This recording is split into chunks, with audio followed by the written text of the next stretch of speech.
what happened with the Vikings? What is going on? This was something that there had been rumblings about within the league dating back months. They went through this season, which was frustrating on a lot of different levels. Ownership, as part of their normal course, had their postseason meetings and discussions about how exactly they move forward here. Clearly, the quarterback decision making in the last offseason did not work, but it was a broader type of a conversation than that.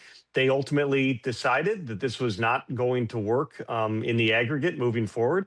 And so they made the decision to fire Kwesi Adofo-Mensah, who had been on the job for 4 seasons. They had gone to the playoffs a couple of times, had not had the success yet in the playoffs. I talked to Kwesi on the sideline at the Senior Bowl 2 days ago. I even mentioned something to him because, quite frankly, I had called him a couple of weeks ago because I heard something might be happening. And he was like, well, if it is, you know more than me.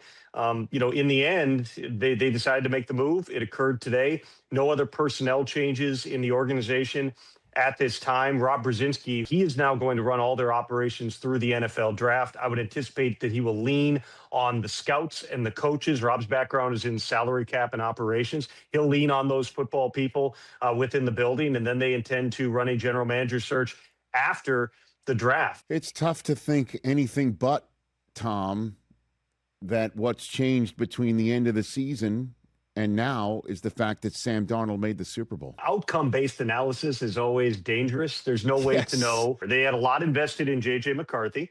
They went into the offseason. They did make an offer to Sam Darnold. It was similar to the Seahawks offer in terms of being a 1-year commitment, though it was not as much money. Once it became clear that Darnold was going to take that opportunity, they pivoted to Daniel Jones. They had an almost identical offer to Daniel Jones to what he got with the Colts, but Daniel Jones also saw a clearer path for him to be the long-term quarterback in Indianapolis. They signed Carson Wentz. Frankly, Rich, they might have made the playoffs if Carson Wentz doesn't get hurt.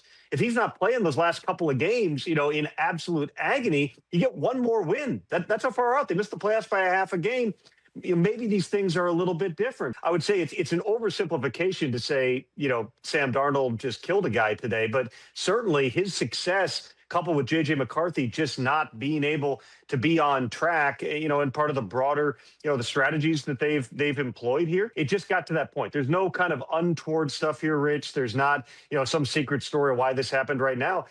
Ownership met. They felt like this was not going to work moving forward.